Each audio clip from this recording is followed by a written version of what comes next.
नमस्कार साथियों, मैं विशाल परमार, असिस्टेंट प्रोफेसर इतिहास, गवर्नमेंट पीजी कॉलेज सीहोर। आज से इस कक्षा में हम आगामी 1 माह में विश्व इतिहास को पूरा पढ़ेंगे और जानेंगे कि विश्व इतिहास में किस प्रकार पुनर्जागरण हुआ। पुनर्जागरण के बाद भौगोलिक खोजें हुई, भौगोलिक खोजों के बाद इंग्लैंड की औद्योगिक क्रांति, फ्रांस की क्रांति, जर्मनी इटली का एकीकरण, प्रथम विश्व युद्ध, नेपोलियन, फ्रांस, नाजीवाद, फाजीवाद से पढ़ते हुए पहला विश्व युद्ध, दूसरा विश्व युद्ध की स्थितियां और पूरा इतिहास क्रमबद्ध रूप से पढ़ेंगे। विश्व इतिहास मध्य प्रदेश लोक सेवा आयोग द्वारा अभी असिस्टेंट प्रोफेसर इतिहास की वैकेंसी आई है, उसमें विशेष रूप से सहायक है। साथ ही दूसरे लोक सेवा आयोग और जितनी भी प्रतियोगिता परीक्षाएं जहाँ पे विश्व इतिहास आता है, उसके लिए ये क्लास वेरी इंपॉर्टेंट है। विश्व इतिहास का पहला टॉपिक है पुनर्जागरण। पुनर्जागरण काल को हम डेप्थ में पढ़ेंगे, कहाँ पे क्या क्या कैसे कैसे क्या हुआ। पुनर्जागरण पुनर्जागरण ये कहाँ था? तो ये 14वीं शताब्दी में इटली में हुआ था। इटली में पहली बार पुनर्जागरण हुआ था। इसको डेप्थ में देखेंगे, क्या क्या कारण थे, क्या प्रभाव थे, क्या परिणाम पड़े, इन सबको आगे विस्तार से चर्चा करेंगे। पहली बात की जाए रेनेसा, तो जो पुनर्जागरण है ये रेनेसा शब्द से लिया गया है। रेनेसा शब्द फ्रांसीसी भाषा का शब्द है। रेनेसा शब्द का पहली बार जो प्रयोग है वो बेसारी ने किया था। बेसारी ने अपनी किताब लाइफ ऑफ आर्टिस्ट में पहली बार रेनेसा शब्द का उपयोग किया। इसका अर्थ क्या है? तो पुनर्जागरण, जैसा कि इसका नाम है, पुनः जागना या पुनः जन्म लेना, इसी को पुनर्जागरण कहा गया। पहले सब कुछ ठीक था, बीच में ये सब दौर आएगा, उसके बाद इंसान पुनः जागेगा, इसीलिए इसका नाम पुनर्जागरण रखा। यूरोप में पुनर्जागरण से पहले की बात करें तो 14वीं सदी में सामंतवाद का युग चल रहा था। राजा के, चर्च के अत्याचार के कारण किसान प्रजा की स्थिति काफी दयनीय थी। हर लोग परेशान थे। चर्च का अति प्रभाव था। इवन कला, साहित्य सब चर्च से प्रभावित थे। विज्ञान, तर्क, चिंतन की बात भी नहीं कर सकते थे। पारलौकिक जीवन पर अत्यधिक बल था। मतलब इस लोग से, इस जीवन से किसी को कोई मतलब नहीं था। आगामी बाइबल में, चर्च में, इस सब में पड़े हुए थे और आगे क्या होगा उसके बारे में परेशान थे। चर्च पूरी तरह से सबको कैप्चर करके रखा था। चर्च ने, चर्च किसी को नहीं बोलने देता था। इवन राजा भी चर्च के दबाव में रहता था। पादरी और चर्च का इतना ज्यादा बोलबाला था। जो लोग भी इनके अधीन बोलते थे, इनके अगेंस्ट बोलते थे, उनको जला दिया जाता था, जिंदा जला दिया जाता था। बाइबल की ये झूठी व्याख्या करते थे और उसी व्याख्या को फैलाते थे। और आगे हम सभी को डेप्थ में देखेंगे। इस युग को अंधकार युग और डार्क युग कहा गया जब ये समय चल रहा था। जब इस युग से बाहर आएंगे पुनः, तो उसी को बोला जाएगा पुनर्जागरण काल। कुछ विद्वान, बेकन हो गए, देकार्त हो गए, के प्रभावशाली मत के कारण पुरानी धारणा को त्यागा। दूसरे देशों से संपर्क हुआ, परस्पर संपर्क के कारण कुछ ये सीखेंगे। इन सभी के बाद कुरीतियों को त्यागेंगे और एक अंधकार युग जो कि अभी चल रहा था, इसे प्रकाश युग में प्रवेश करेंगे। इसे ही बोला गया पुनर्जागरण काल। अब वेरी इंपॉर्टेंट, ये कुछ क्वेश्चन आते हैं, हमें याद करना है कि किसका जनक किसे माना जाता है। पढ़ना अलग है, लेकिन कंपटीशन एग्जाम की दृष्टि से पढ़ना है, तो कुछ एमसीक्यू टाइप के क्वेश्चन याद करते चलना है। जैसा कि विशेषताएं क्या है इसकी, कि पुनर्जागरण काल में पहली बार मानववाद का कॉन्सेप्ट आया। मानव मानव से प्रेम करेगा, मानव भी दया का हिस्सा है, ये भावना पहली बार आई। मानववाद, ये शब्द पहली बार जिसने दिया था उनका नाम है निथ हेमर। मानववाद का जनक बोला जाता है पेट्रोर्क को, ये इटली के हैं। तो मानव के प्रति प्रेम की भावना का जागरण हुआ। बुद्धिवाद, तर्क, चिंतन, इन सब के विचार पहली बार आए और पहले ये सारे विचार खंडित हो चुके थे। वैज्ञानिक दृष्टिकोण आया।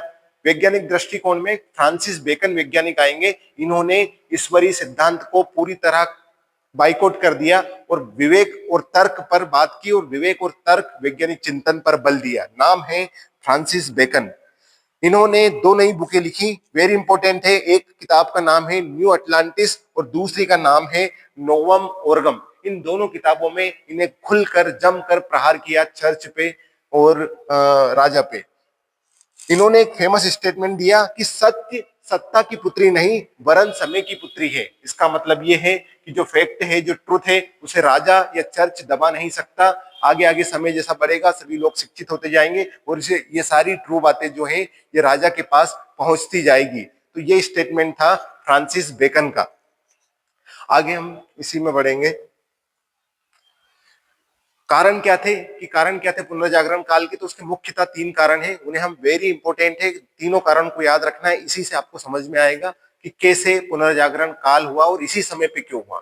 तो पहला कारण है वेरी इंपॉर्टेंट कि सन था 1453 का, 1453, कुस्तुनतुनिया ने तुर्कों पर अधिकार कर लिया। कुस्तुनतुनिया जो बेजेंटाइन साम्राज्य पूर्वी रोम था उस पर तुर्कों ने अधिकार कर लिया। कुस्तुनतुनिया बेजेंटाइन साम्राज्य की राजधानी थी, उस पर तुर्कों का अधिकार हुआ। तुर्कों ने जब अधिकार कर लिया तो तुर्क लोगों ने रोम पर अत्यधिक अत्याचार किया, काफी अत्याचार किया। उन अत्याचार के कारण काफी सारे जो लोग थे, जो लोग रोम में या बेजेंटाइन साम्राज्य कुस्तुनतुनिया में रह रहे थे, जब तुर्कों ने इन पे अत्याचार किया तो ये लोग अपने दिमाग के साथ, अपने ग्रंथों के साथ, अपनी किताबों के साथ पलायन कर गए। तो ये कुस्तुनतुनिया से दूर सुदूर यूरोप में, मेन कारण यही था। तो ये हमने देखा है। इसी प्रकार से एक बेसारी था, कार्डिनल बेसारी, जो कि 800 पांडुलिपियों के साथ, 800 किताबों के साथ यहां से पलायन करके पहुंच गया यूरोप में। साथ ही तुर्क ने व्यापारिक मार्गों पर भी कब्जा कर लिया था। तो उन व्यापारिक मार्गों पे जब कब्जा हुआ तो दूसरी खोजें स्टार्ट हो गई। जैसे कि जो भी व्यापारिक मार्ग था, सपोज ये मान के चलिए भारत की भी इसी दृष्टि में खोज हुई व्यापारिक मार्ग की। जब इस वाले रास्ते पे तुर्कों ने अधिकार कर लिया तो बाद में जब पुर्तगाली वास्को डी गामा इस साइड आएगा तो वो भी इसी कारण से हुआ। तुर्कों ने व्यापारिक मार्गों पर अधिकार कर लिया था, फलस्वरूप नई भौगोलिक खोजें प्रारंभ हो गई। वेरी इंपोर्टेंट, तर्कवादी लोगों ने रोम से पलायन शुरू हो गया। कार्डिनल बेसारी 800 पांडुलिपि के साथ यूरोप में बस गए। हम आगे बढ़े। इसी में आगे बढ़ने के बाद सेकंड जो पॉइंट है, इसी टाइम पे छापे खाने का या प्रिंटिंग प्रेस का विकास हो गया था। पहली प्रिंटिंग प्रेस जॉन गुटेनबर्ग ने जर्मनी के मेच शहर में स्थापित कर दी थी। तो जब पहले क्या होता था कि जो चर्च है वो बाइबल का अपने हिसाब से प्रचार प्रसार करता था, अपने हिसाब से उसकी व्याख्या करता था। इससे जनता परेशान थी। चर्च जो बोलता था वो मानना पड़ता था, क्योंकि बाइबल की कॉपियां किसी के पास नहीं थी। जो आज भी हम ये किताबें तरह तरह की पढ़ रहे हैं, ये पहली बार प्रिंटिंग प्रेस के आ जाने से हुआ। और पहली बार प्रिंटिंग प्रेस आई है जर्मनी में जॉन गुटेनबर्ग के द्वारा। पहली जो किताब इससे प्रिंट हुई थी उसका नाम है 31 लाइन्स इंडल्जेंस, और दूसरी किताब है ओल्ड टेस्टामेंट या बाइबल। ओल्ड टेस्टामेंट या बाइबल, बाइबल को ही ओल्ड टेस्टामेंट बोला जाता था। पहले चर्च अपने अकॉर्डिंग इसकी व्याख्या करता था, इसके बाद सब लोगों के पास बाइबल आएगी तो धीरे धीरे चर्च और राजा का प्रभाव कम होने लगेगा। इसी को एक वेरी इंपॉर्टेंट स्टेटमेंट है बिल ड्यूरा का। बिल ड्यूरा बोलते हैं कि लेखन के बाद मुद्रण इतिहास की सबसे बड़ी खोज है। मतलब जिस प्रकार से हमने लिखना सीखा था उसके बाद ये प्रिंटिंग प्रेस आई, ये इतिहास की दूसरी बड़ी खोज है। बिल ड्यूरा का स्टेटमेंट है। आगे हम बढ़े। तीसरा कारण था धर्म युद्ध का। धर्म युद्ध क्या था? क्रूसेड था। एक जेरूसलेम जो जगह है वो आज भी लड़ाई का कारण बनती है। सेम उसी प्रकार से जेरूसलेम के प्रभुत्व को लेकर इजराइल और इस्लाम में लड़ाई हो रही थी। और इस टाइम पे 8 युद्ध हुए समय में, 8 युद्ध में बैक टू बैक अंत था। ईसाई पराजित हुए और इस्लाम जीता। इसलिए भी जो चर्च था ये ईसाई मान्यता का था, तो इस हार के कारण चर्च की प्रतिष्ठा में भारी गिरावट आई। चौथा है जो कारण है पुनर्जागरण का, स्कोलेस्टिक विचारधारा। ये विचारधाराएं मतलब तर्कवादी, पांडित्यवाद, इस टाइप की विचारधारा जन्म ले चुकी थी। ये लोग सब समझने लगे थे विज्ञान को, तर्क को। उसी दौर में संत अगस्टाइन ने सिटी ऑफ गॉड लिखी। इस गॉड से भी काफी विचारधारा फैली इनकी, और फैलने के बाद सभी लोगों को लगा कि हमें तर्कवादी विज्ञान चिंतन को ज्यादा सहारा लेना चाहिए, ना कि चर्च का, ईसाई का, भगवान का। और कुछ छोटे छोटे कारण है कि नगरों का विकास होने लगा था, सामंतवाद का पतन होने लगा था, भौगोलिक खोजें होने लगी थी। इसी कारण से इसी समय पे पुनर्जागरण इटली में हो गया। अब दूसरी बात आएगी कि इसका पुनर्जागरण इटली में ही क्यों हुआ, यूरोप के और किसी देश में क्यों नहीं हुआ।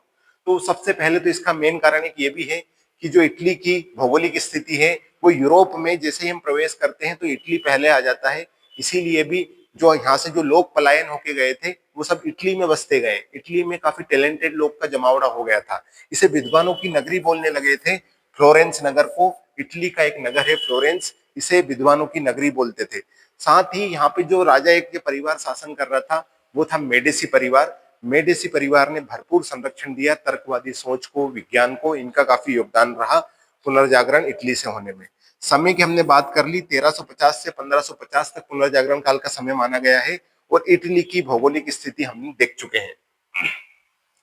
आगे बढ़ेंगे, इसका प्रभाव क्या क्या पड़ा। अब पुनर्जागरण काल तो हो गया, लेकिन उसका प्रभाव क्या पड़ा, साहित्य कैसा हो गया, कला कैसी हो गई, मूर्ति कला कैसी हुई, और हमारा ये जो बिल्डिंगें बनने लगी ये कैसे बनने लगी, विज्ञान में क्या क्या हमने खोज लिया, ये सब हम आगे वन बाय वन देखेंगे। सबसे पहले हम पढ़ेंगे प्रभाव साहित्य, फिर कला, फिर विज्ञान। कला में भी हम देखेंगे चित्रकला, मूर्तिकला, स्थापत्य, ये सब देखेंगे। तो साहित्य की जब बात करें तो पहले क्या था कि लेखन जो लिखते थे ये स्वतंत्र रूप से नहीं लिख सकते थे। जो भी लिखना है वो चर्च की मान्यता के अकॉर्डिंग या राजा के मान्यता के अकॉर्डिंग ही लिख सकते थे। लेकिन पुनर्जागरण के बाद जो लिखना है वो स्वतंत्र हो गया। अब आपको राजा से या किसी चर्च से परमिशन लेने की जरूरत नहीं है। ग्रीक पहले की ये भी बाध्यता थी कि ये दो भाषा में ही लिख सकते थे, केवल ग्रीक भाषा और लैटिन भाषा। जैसे स्पेनिश है, फ्रांसीस है, इंग्लिश है, इन सब में आप लिख ही नहीं सकते। लेकिन जब हमारा पुनर्जागरण का समय चल रहा था तो हमने ग्रीक और लैटिन भाषा के अलावा भी बाकी सभी भाषाओं में लिखना चालू कर दिया। पहले इतिहास धर्म के अकॉर्डिंग लिखा जाता था, अब धर्म निरपेक्ष इतिहास या साहित्य लिखने लगे। इसमें रोजर बेकन का नाम आएगा। रोजर बेकन जब ये सब कर रहे थे, कुछ लिख रहे थे, तो इनकी बौद्धिक हत्या कर दी। मतलब रोजर बेकन ने जब चर्च का या इनिशियल स्टेज पे राजा का विरोध किया तो चर्च ने इनको भरे दरबार में सभी के समक्ष फांसी की सजा सुना दी। और रोजर बेकन, ये इनको बोला जाता है प्रयोगात्मक खोज का अग्रदूत। प्रयोगात्मक खोज का अग्रदूत, इतने विद्वान व्यक्ति को चर्च ने फांसी की सजा सुना दी क्योंकि वो उसके अगेंस्ट बातें कर रहा था। अब जब हम साहित्य की बात कर रहे हैं तो हम देखेंगे कि इटली, क्योंकि इटली से प्रारंभ हुआ तो इटली का साहित्य देखेंगे, फ्रांस का देखेंगे, स्पेन का देखेंगे। इटली के साहित्य में क्या क्या हुआ, तो इटली के साहित्य की हम बात करें तो कुछ, क्योंकि हम प्रतियोगिता परीक्षा की तैयारी कर रहे हैं, आपका हमें कुछ नाम भी याद करना है किताबों का भी कि किस राइटर ने कौन सी किताब लिखी है। जैसे दाते की बात कर रहे हैं, इटली का एक राइटर है जिसका नाम है दाते। दाते को बोला गया है इतालवी साहित्य का जनक। मतलब इटली साहित्य की जब स्टार्टिंग हो रही थी तो इन्होंने लिखा है, इसीलिए इन्हें बोला है इतालवी साहित्य का जनक। पुनर्जागरण का अग्रदूत भी इसीलिए बोल दिया जाता है, जिस प्रकार से भारत में राजा राम मोहन राय का, क्योंकि इनिशियल स्टेज वो ले रहे थे तो इन्होंने भी इनिशियल स्टेज का काम किया था, इसीलिए दाते को पुनर्जागरण का अग्रदूत बोला जाता है। इन्होंने जो भाषा यूज करी वो स्थानीय भाषा का उपयोग किया था। उस भाषा का नाम है टस्कनी भाषा। टस्कनी भाषा में ही पहली बार इन्होंने साहित्य लिखे थे। जो साहित्य इन्होंने लिखा है वेरी इंपॉर्टेंट है। पहली किताब का नाम है डिवाइन कॉमेडी, बुक का नाम है ये। इसमें स्वर्ग और नर्क की यात्रा के बारे में विस्तृत से लिखा हुआ है। दूसरी किताब का नाम है वित नाउ, वित नाउ में प्रेम कहानी लिखी है। और तीसरी बुक का नाम है मोनार्किया। मोनार्किया में राजतंत्र और चर्च का या राजा का खुलकर विरोध किया है, इसीलिए इस किताब को बाद में जितनी भी इसकी कॉपियां थी सबको जला दिया गया था। बाद में हमने इटली की अभी बात कर रहे हैं। इटली, दांते के बाद ये जो है ये दांते नहीं है, ये पेट्रोर्क है।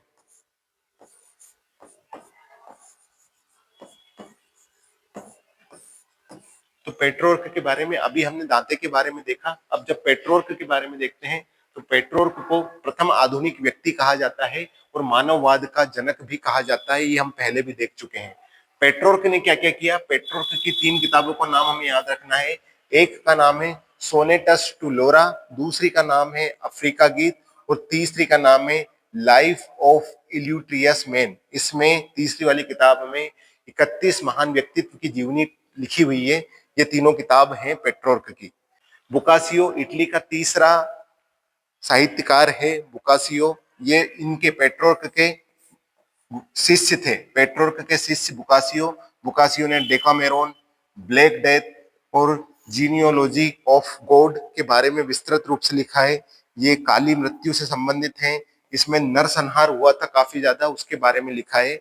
हमें मुख्यतः यदि कंपटीशन एग्जाम को फोकस करना है तो कुछ कुछ इन किताबों के बारे में हल्का हल्का नाम याद रहे, जब ऑप्शन आता है तो हम टिक कर देंगे किसने क्या किताब लिखी थी। इसके बाद मेकियावेली की बात करते हैं। मेकियावेली वेरी इंपॉर्टेंट है। ये आधुनिक चाणक्य कहा जाता है इन्हें, मेकियावेली को। इनकी बुक का नाम है the Prince, the history of Florence और आर्ट ऑफ वार। ये 3 किताबें हैं मेकियावेली की। ये चारों हमने देख लिया इटली के। पहले दांते देखा, फिर पेट्रोर्क देखा, फिर बुकासियो देखा, फिर मेकियावेली देखा। इसी के बाद इटली के बाद हम नए बात करेंगे अंग्रेजी साहित्य की। इटली के बाद ये राइटर हैं, एक का नाम है जोफ्री चौसर और दूसरे का नाम टॉमस मोर। जोफ्री चौसर को अंग्रेजी काव्य का जनक कहा जाता है। इन्होंने दो इंपोर्टेंट किताबें हैं, एक का नाम है कैंटरबरी टेल्स और दूसरी का नाम है ट्रायल्स एवं क्रूसिडा। तो कैंटरबरी टेल्स में 30 तीर्थ यात्री की कहानी लिखी हुई है और ट्रायल्स एवं क्रूसिडो में प्रेम कहानी है। ये है हमारे अंग्रेजी साहित्यकार जोफ्री चौसर। टॉमस मूर की बात करें तो टॉमस मूर ने यूटोपिया, एपोलॉजी, डायलॉग ये महत्वपूर्ण किताबें लिखी हैं। ईसाई इन्होंने क्या किया, टॉमस मूर ने जो ईसाई धर्म था या ईसाई विश्व का प्रमुख राजा को नहीं माना कि राजा प्रमुख नहीं है, इसीलिए इनकी हत्या कर दी गई, इनकी मृत्यु हो गई टॉमस मूर की। बाद में तीसरा इसी में अंग्रेजी में आएंगे, वेरी इंपोर्टेंट, विलियम शेक्सपियर। इनका नाम आप लोगों ने भी सुना होगा। एलिजाबेथ का कार्यकाल है, जब लगभग अकबर का शासन यहाँ चल रहा था, उधर एलिजाबेथ थी, उसके समय पे ये थे। इनकी उपाधि है बियर्ड। बियर्ड का मतलब होता है कहानी बताने वाला, ये इंपोर्टेंट है, इनकी उपाधि थी ये। इन्होंने जो ये लिखे हुए हैं साहित्य, इनमें Hamlet, Macbeth, merchant of Venice, Romeo Juliet, as you like it और तैमूर लंग इंपोर्टेंट है। इसके बाद चौथा जो है वो है फ्रांसिस बेकिन। फ्रांसिस बेकिन को आधुनिक विज्ञान का पिता कहा जाता है और इन्होंने जो बुक अभी पहले भी देखा था, द न्यू एटलांटिस और नोवम ओर्गम करके दो बुक लिखी है फ्रांसिस बेकन ने। अन्य की बात करें, मेन मेन हो गए, वेरी इंपॉर्टेंट है सर्वेंटिज, ये स्पेन के हैं। इन्होंने जो बुक लिखी है उसका नाम है डॉन क्विक्सोट। इसी की किताब में लिखा है कि हर कुत्ते का दिन आता है। इरेस्मस इरेस्मस हॉलैंड के हैं, हॉलैंड देश के निवासी हैं। इन्होंने जो किताब लिखी है उसका नाम है the praise of folly. The praise of folly, इसमें इन्होंने बड़े हास्यात्मक तरीके से या व्यंगात्मक तरीके से चर्च की या राजा की मजाक उड़ाया है, उनकी हंसी उड़ाई है। इसका है मूर्खत्व की प्रशंसा, मीनिंग है। तीसरा है हमारा इसी में इंपोर्टेंट, कैमोन्स, ये पुर्तगाल के निवासी हैं और इन्होंने जो लिखी है, वास्को डी गामा जो भारत आए थे उनकी जीवनी लिखी है ओस लूसियाड नाम से। तो हमने ये पूरा साहित्य देख लिया कि किस प्रकार से इटली के बाद अंग्रेज, अंग्रेज के बाद ये सब पढ़ लिया, इन्होंने क्या क्या लिखा था। इसके बाद हम आते हैं कला के क्षेत्र में। साहित्य के क्षेत्र में पुनर्जागरण काल में विकास देखने के बाद कला के क्षेत्र में क्या क्या विकास हुआ वो सब विस्तृत से देखेंगे। उसमें सबसे पहले कला के क्षेत्र में हम बात करेंगे, पुनर्जागरण काल में सर्वाधिक प्रभाव चित्रकला पर पड़ा। मतलब कला के क्षेत्र में जो भी क्षेत्र हम आगे देखेंगे उसमें से सबसे ज्यादा प्रभाव या किसमें चेंजेस आया, तो वो चित्रकला के क्षेत्र में सबसे ज्यादा चेंजेस आया था। मूर्ति कला में, स्थापत्य कला में, इनमें इतना ड्रास्टिक चेंज नहीं हुआ था। कला के क्षेत्र की बात करें तो कला भी सेम उसी प्रकार से धार्मिक बंधनों से मुक्त हुई। पहले कला भी आप मूर्ति वगैरह इस हर कुछ नहीं बना सकते थे, ये धार्मिक बंधनों से मुक्त हो गई। अब मानवीय चित्र और सांसारिक चित्र बनने लगे। पहले सिर्फ चर्च, भगवान या ईसाई इन्हीं से रिलेटेड बनते थे, अब आप किसी भी टॉपिक पे डायग्राम, चित्र, पेंटिंग, कला सब बना सकते हो। वेरी इंपॉर्टेंट, तेल रंग, चटक रंग, कैनवास का उपयोग होने लगा और अब कपड़े कम पहनाने लगे मूर्ति को या जो डायग्राम बनाते थे उसको। चित्र आकर्षक बनने लगे और पहले जो कल्पनावादी या आदर्शवादी चित्र बनते थे उसकी जगह अब यथार्थवादी और वास्तविक चित्र बनने लगे। चित्रकार की बात करें तो चित्रकार कौन कौन से थे, चित्रकार वेरी इंपॉर्टेंट है, आपको कुछ कुछ के चित्र भी याद रखना है कि किसने कौन से चित्र बनाए हैं। चित्रकार में पहला है जिएटो। जिएटो ने क्या बनाया है, तो ये पुनर्जागरण चित्रकला का पिता कहा जाता है जिएटो को। इनके तीन इंपॉर्टेंट चित्र हैं, एक है उड़ती हुई मक्खी, दूसरा है निर्दोष की हत्या, तीसरा है चिड़ियों को उपदेश देते हुए संत। ये तीनों हम देखेंगे जिएटो के बारे में। माइकल एंजेलो की बात करें तो माइकल एंजेलो सेकंड चित्रकार हैं। इनका जो चित्र है last judgement, fall of man और क्रिएशन ऑफ गॉड, ये चित्र बनाए हैं माइकल एंजेलो ने। माइकल एंजेलो का एक स्टेटमेंट है कि चित्र हाथ से नहीं बनाए जाते, चित्र मस्तिष्क में बनते हैं। ये विख्यात स्टेटमेंट दिया है माइकल एंजेलो ने। ये तीनों इनके डायग्राम हैं, चित्र हैं जो इन्होंने बनाए हैं। ऐसे वैसे चित्र नहीं है, ये चित्र आज भी विश्व विख्यात है। बाद में हम बात करते हैं लियोनार्डो दा विंची की, वेरी इंपॉर्टेंट पर्सन। ये मल्टी टैलेंटेड पर्सन बोला जाता था इन्हें, क्योंकि ये डॉक्टर थे, इंजीनियर थे, तोप बनाते थे, बंदूक बना लेते थे, इवन कला में इतने अच्छे अच्छे चित्र बनाए हैं इन्होंने। ये मल्टी टैलेंटेड मैन थे। इन्हें रेनेसां मैन कहा जाता है। रेनेसां यानी कि पुनर्जागरण का पिता कहा जाता है। परीक्षण का अनुयायी था। परीक्षण का अनुयायी में ये रात में, आपको सुन के अचंभा होगा कि रात में ये डेड बॉडी को चीरा फाड़ी करने कब्रिस्तान चले जाते थे। ये देखते थे कि मानव के शरीर के अंदर क्या क्या है, जो मुर्दा है उसके अंदर क्या है। इस प्रकार का इनका काम था। इन्होंने एक स्टेटमेंट दिया था कि बुद्धिमता अनुभव की पुत्री है। एक्सपीरियंस जितना आपको होगा, नॉलेज ऑटोमेटिक आता जाएगा। वेरी इंपॉर्टेंट चित्र है इनका। एक है मोनालिसा। मोनालिसा इन्होंने बनाया है। लास्ट सपर और वर्जिन ऑफ रॉक्स। लास्ट सपर ये अंतिम भोज है ईसा मसीह, ईसा जब लास्ट टाइम पे वो खाना खा रहे थे सूली पे चढ़ने से पहले, वो लास्ट सपर में इन्होंने एक चित्र बनाया है। और मोनालिसा आपने देखा ही है कि एक महिला का चित्र है, जो कौतुकमयी करके एक महिला का चित्र माना जाता है, वो भी इन्होंने बनाया है लियोनार्डो दा विंची ने। आगे चौथे उसकी चित्रकार की बात करें तो इनका नाम है राफेल उर्बिनो। इन्होंने सिस्टाइन मेड्यूना, एथेंस का स्कूल और मेरी ऑफ वर्जिन के चित्र बनाए हैं। सिस्टाइन मेड्यूना ये ईसा की माता है, इनका चित्र इन्होंने बनाया है।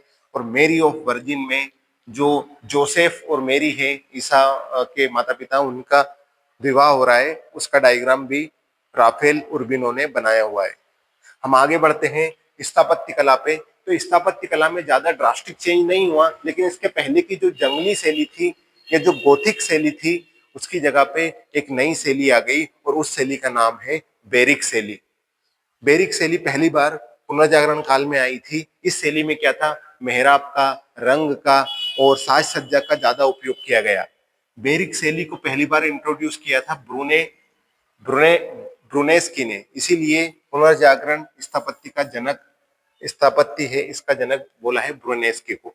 इसमें साज सज्जा, मेहराब, स्तंभ, लकड़ी का उपयोग होने लगा और ये पहली बार बनी है। तो एक चर्च है, उसमें इन सब का उपयोग किया गया है। पज्जी चैपल का निर्माण किया है ब्रुनेस्की के द्वारा। तो हमें स्थापत्य के बारे में पता चला कि पुनर्जागरण में क्या क्या स्थापत्य आई थी। हम आगे बढ़े स्थापत्य के बाद हम आ गए मूर्तिकला पे।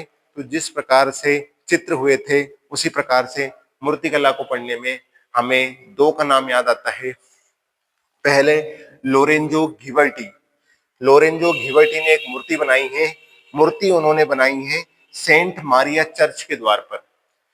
एक चर्च है सेंट मारिया, उसमें उसका एक द्वार है, गेट है, गेट कांसे का था। उसके ऊपर इतनी सुंदर मूर्तियां बनाई है कि बाद में एक राइटर, ये है माइकल एंजेलो, ये भी चित्रकार हैं, इन्होंने बोला कि ये जो गेट है, यह जो द्वार है, ये द्वार स्वर्ग में रखने योग्य है, पृथ्वी पर इसकी कोई जगह नहीं है। इतना अच्छी मूर्तिकारी इन्होंने की है लोरेंजो घिबर्टी ने सेंट मारिया चर्च के ऊपर। बाद में सेकंड मूर्तिकार की बात करें, इनका नाम है दानेतल्लो। दानेतल्लो ने डेविड की मूर्ति बनाई है। डेविड एक राजा है, ये डेविड राजा है इजराइल के।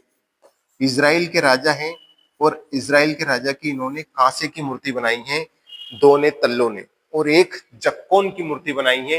ये दोनों मूर्तिकार थे। आगे आएंगे इसी में हम। तो आगे आने के बाद हम पढ़ेंगे माइकल एंजेलो के बारे में।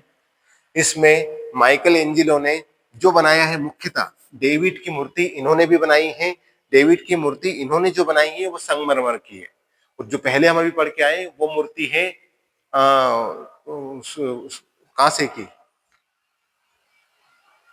ये जो मूर्ति हमने पढ़ी है दोनेतल्लो की, डेविड की मूर्ति, इन्होंने कांसे की मूर्ति बनाई है दोनेतल्लो ने। और बाद में माइकल एंजेलो ने डेविड की मूर्ति बनाई है, नग्न मूर्ति, लेकिन वो धातु है, मतलब संगमरमर है, पत्थर है।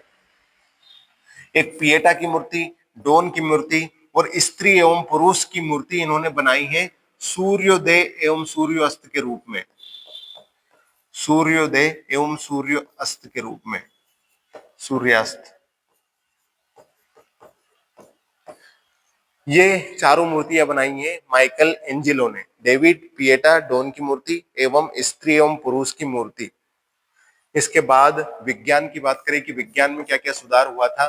तो विज्ञान में पहले जो ये सिद्धांत चला आ रहा था कि पृथ्वी पूरे ब्रह्मांड के केंद्र में है, सूरज है जो पृथ्वी का चक्कर लगा रहा है, जियोसेंट्रिक का जो सिद्धांत था ये पहले से देके रखा था, टोल्मी ने इसी को मान रहे थे, लेकिन कोपरनिकस ने इसका विरोध किया और हेलियोसेंट्रिक सिद्धांत दिया कि सूरज पृथ्वी सूरज का चक्कर लगा रही है।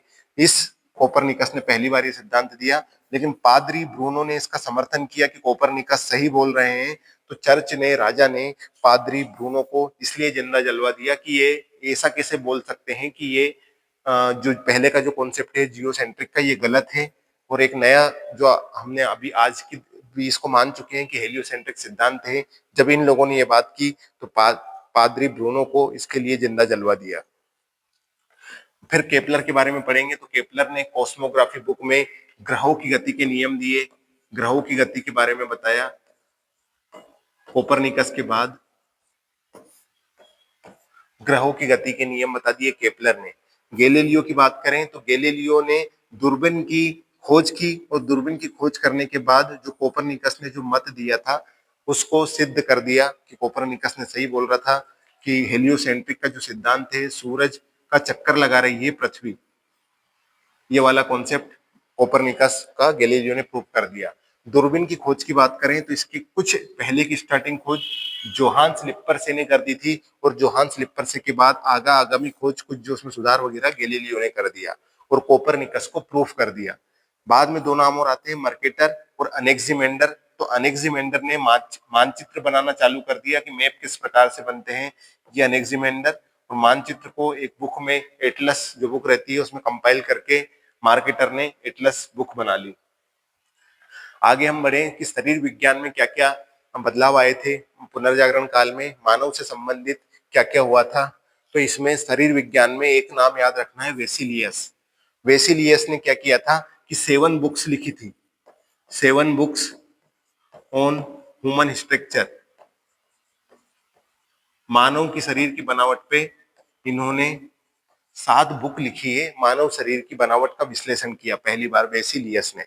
सेकंड, विलियम हार्वे की बात करें तो विलियम हार्वे ने रक्त परिसंचरण तंत्र के बारे में पूरा बताया कि ब्लड कैसे क्या बॉडी में काम कर रहा है, और इन्होंने जो बुक लिखी है उसका नाम है on the motion of heart and blood. तो इसी प्रकार से आज की क्लास में हमने देखा कि पुनर्जागरण काल के बारे में काफी स्पीडली पढ़ाई कर रहे हैं, क्योंकि एग्जाम का भी समय कम है और हमें 1 महीने में विश्व इतिहास पूरा करना है।